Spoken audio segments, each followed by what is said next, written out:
Dr. Forson, his finance minister, will pronounce on the 24-hour economy. But what did we hear? Another matricle. When Dr. Atu Forson appeared before the House with a budget statement, no mention was made of the 24-hour economy, their own famous flagship program. What Dr. Forson promised us was that, the 24-hour economy is being considered. And yesterday, as typical of them, they have inaugurated another committee. They said there's another committee responsible for enacting the 24-hour economy. Hey, President Mahama. Hey, President Mahama. Hey, President Mahama. About the same 24-hour economy at Tonsium, you promised that you were going to create the enabling environment for businesses to thrive. This should find space in your first-year budget. If you really mean business, in your first-year budget, that should feature. The government has failed us. Government of lamentation, government of talk, and less action. What did they say to the women? The women banking. They went to the market. They said that there will be women banking. Every town, every city, every region will have the bank being established. During the vetting, when we asked them, they said they were going to put the necessary support systems in place to get the licenses for this new bank.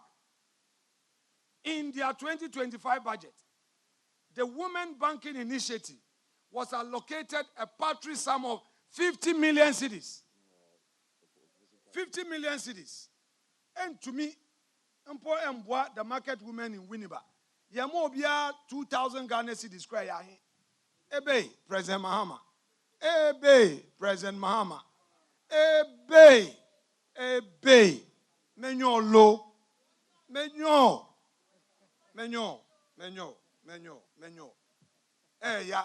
Yet they gave over 6 billion to their so-called Galami Board.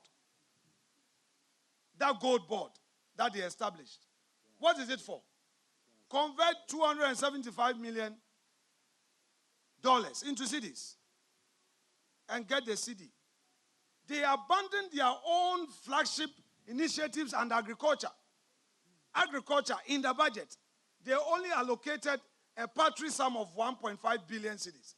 Even if you break the 1.5 billion cedis down, 950 million alone is for compensation. So the Erikopoku, the agric minister, sitting at the ministry, is a redundant minister. I don't know the work that the agric minister is doing at the ministry, because there's no budget for his ministry. How are they going to implement the Nkukon Kitinkiti? And then they loaded a lot of money under that so-called big push, which we are going to scrutinize. They did nothing for agriculture. They did nothing for the women banking. Yet they are promoting Galamsey. How do you say that you are establishing a gold board that is going to buy equipment for small-scale miners? How? It is a requirement. Go and read the Minerals Commission Act. If you want to go into mining, one of the requirements is to show your financial capability.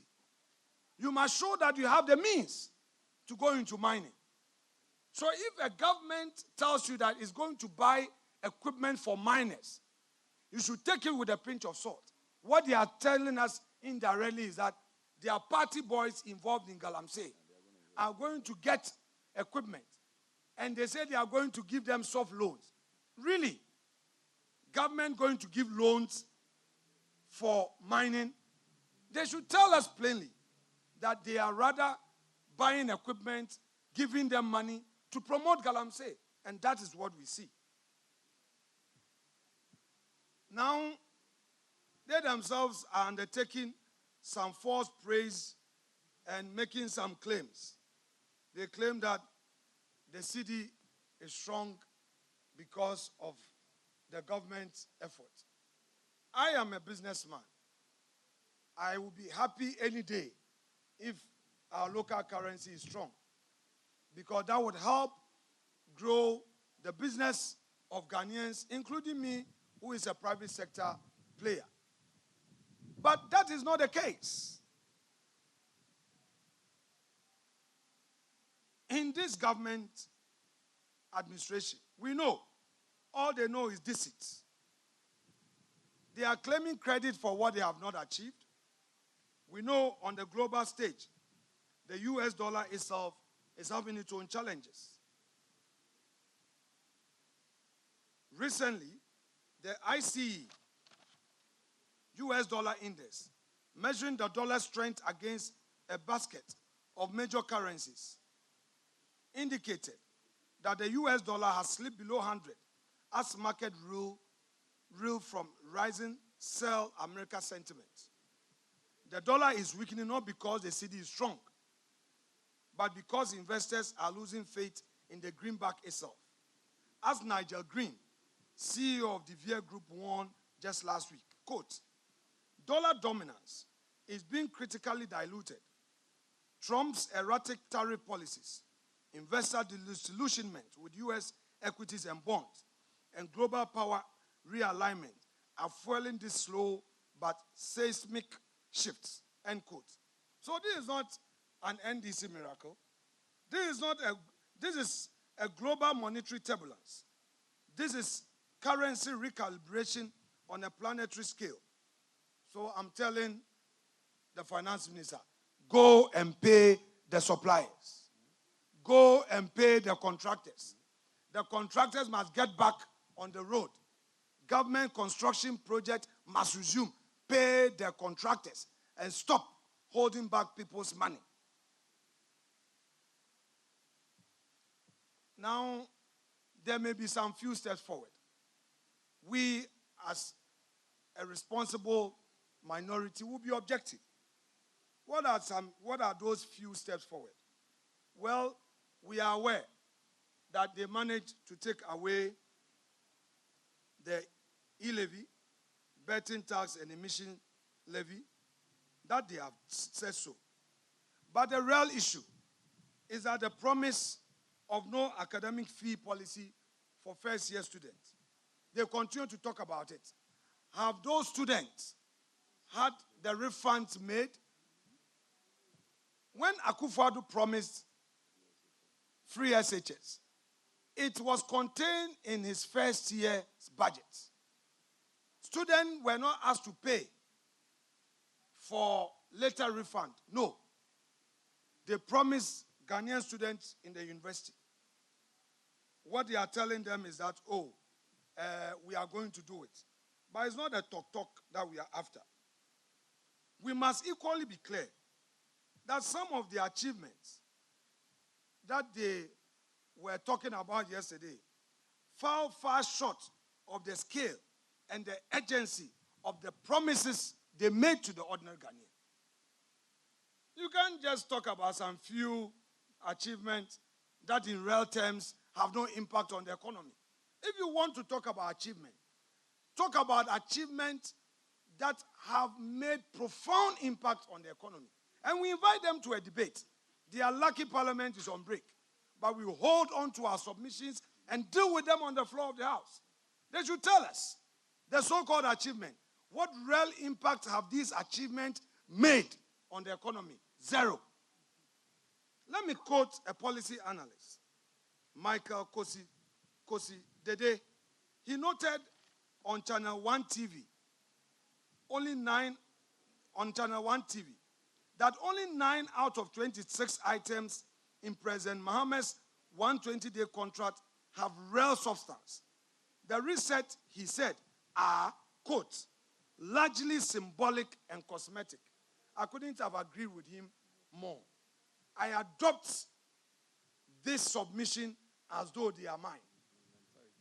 And I adopt them because this analysis is speaking to the real issues that confront you and I. When the appointment of ministers, an obligation under the Constitution, was presented as a milestone, I laughed. Clearly, to me, it revealed a government more concerned with optics than outcomes. You claim you've appointed few ministers, but you've appointed more partisan political staffers at the Jubilee House and other state agencies. So what are you talking about? Let me give you one example.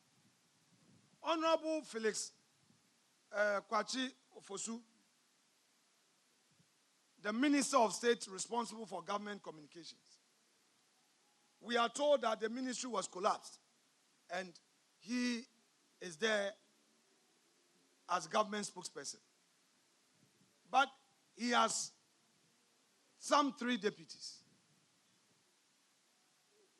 They say a deputy government spokesperson, a deputy government spokesperson. And then at the same presidency, you have a communication director. At the same presidency, you have a director of research. Then you have a director responsible for agriculture. Ebe. Oh. And somebody. So, Eriko Poku is not competent. Eriko Poku, as your lead servant on agriculture, you say that you are appointing a director of agriculture at the presidency to do what? Yet you come back and say, oh, you promised to do less ministers, so we should applaud you. They should do a much more tidy checklist, and they will know that they failed the people of Ghana. So, yes, they may try to pat themselves on their back, but clearly, there is no clear delivery architecture for many of the initiatives that they've introduced. There is no single policy direction for any sector of the economy clearly outlined by the government for its ministers. No enforcement mechanism, no timelines. In too many instances, governments have substituted symbolism for substance. What we are witnessing is not the architecture of a national renewal. It is a scaffolding of political theater. Ghana does not need praise points. Ghana needs power, jobs, justice, and delivery. The difference is not academic. It is existential. Let me conclude. Mr. President, you have performed badly, poorly. Indeed, the failures that we have catalogued so far are not exhaustive. The cocoa farmers, under MPP, cocoa price per bag was 3,000. They promised to increase it to 6,000. We had it at 3,100. They said they were going to increase it to 6,000. Today, they have reneged on that promise, and they tell us that they didn't know the scale of the challenge. Really? So they didn't know and they were promising. We don't need symbolic gestures. They are only engaged in such practices and neglecting the structures. The deeper you look, the more you find that this government does not aim to transform, but they are engaged in a regression wrapped in rhetoric.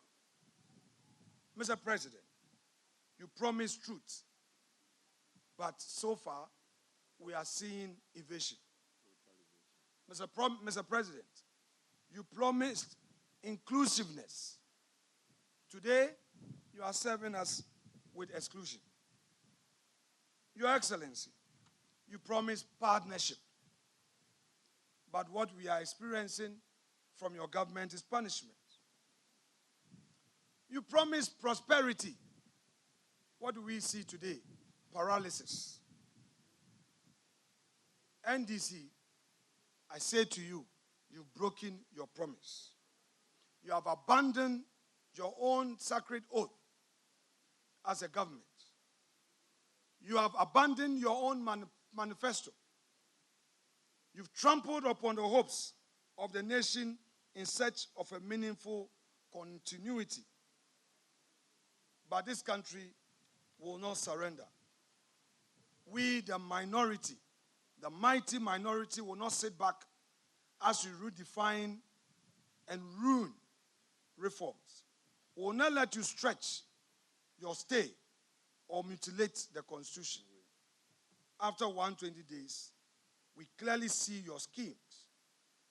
We see your lame duck days.